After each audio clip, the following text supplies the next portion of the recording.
pessoal, saudade de vocês, espero que todos estejam bem. Eu encaminhei para vocês uma ação de consignação em pagamento e agora eu vou fazer alguns comentários sobre essa ação. É uma ação bastante simples, mas o regramento dela não está na CLT. O regramento dela está lá no artigo 539 a 549 do CPC.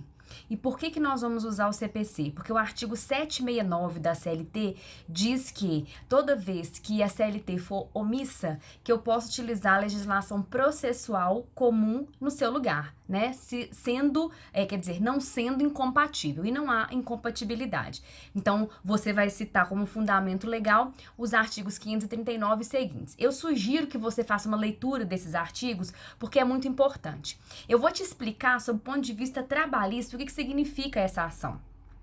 Essa ação muitas vezes é usada pelo empregador. Na sua grande maioria, quem vai utilizar dessa ação é o empregador. Quando? Quando ele não encontra o empregado, por exemplo, um caso de abandono de emprego, ou então o empregado até não foi abandono de emprego, mas não comparece para receber as verbas rescisórias. Quando o empregado se recusa a receber as verbas rescisórias, também é uma hipótese de ajuizamento da ação de consignação em pagamento, ou quando o empregador tem dúvida acerca de quem é que ele deve pagar, por exemplo, no caso de falecimento do empregado. O ideal é que ele faça a consignação em pagamento. Qual é o objetivo especial dessa ação de consignação em pagamento, que até por ser especial é do rito especial? O principal objetivo da ação de consignação em pagamento é fazer com que o empregador fique livre, né, da multa do artigo 477, que é por não fazer a rescisão ou pagar a rescisão no período correto, que são 10 dias após a extinção do contrato.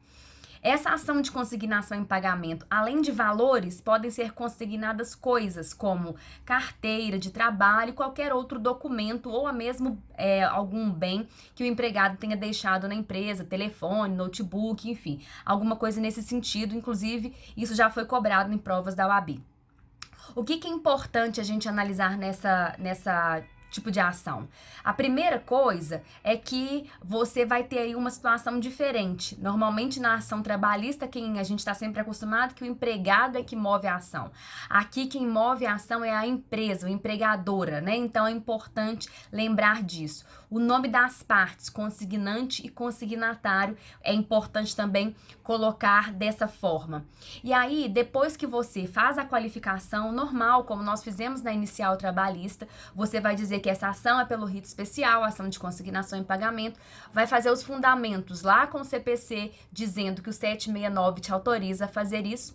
Você vai abrir um tópico sobre os fatos, vai falar de forma resumida. Exemplo, o empregado, no caso de uma justa causa, né? O empregado por mais de 30 dias não compareceu, já foram encaminhados documentos, notificações para que ele comparecesse para receber as suas verbas e ele não compareceu conforme documentos anexos, razão pela qual está sendo ajuizada a presente ação. Depois você já vai vir com o tópico dos fundamentos, que na verdade na ação de consignação em pagamento é apenas uma coisa, que é consignar, nesse caso, as verbas rescisórias. Então você vai colocar o tópico lá dos fundamentos, exatamente o que você quer da consignação, e vai explicar.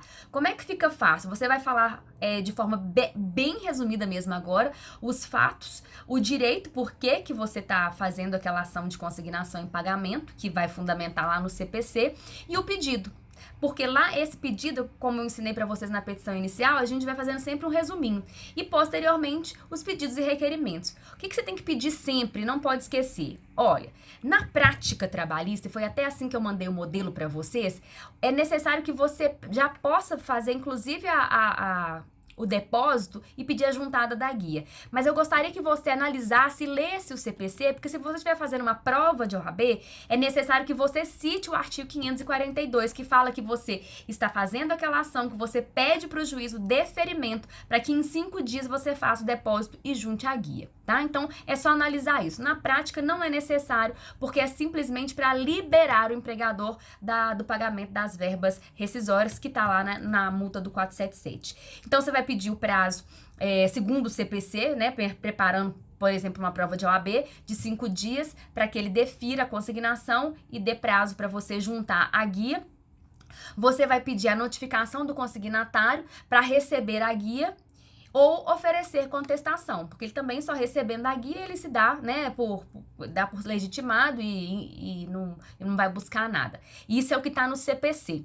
E também um outro tópico do seu pedido é sempre protestar pela produção de todos os meios de prova. Detalhe, né? Na Justiça do Trabalho, se você for advogar, não tem isso dele oferecer contestação, não. Isso quase não existe. Simplesmente as atas já são prontas e já estão escritas lá que qualquer situação que não esteja em acordo, que ele poderá mover a ação competente. Então, na prática, é um pouco diferente. Essas ações hoje não têm sido mais, a audiência, né, dessas ações não tem sido mais perante os juízes, eu tô dizendo na prática, porque já vai lá para conciliação e já tá com uma ata pronta. Mas como a gente também tem que preparar para a OAB, espero que você fique atento e dê uma lidinha. São poucos artigos só para você lembrar. A questão é desse prazo, né, e que a pessoa pode oferecer contestação teoricamente. Então, se for fazer OAB, é importante que você coloque. Depois você vai pedir deferimento e colocar o valor da causa, tá? É importante dizer que, como a reforma trabalhista veio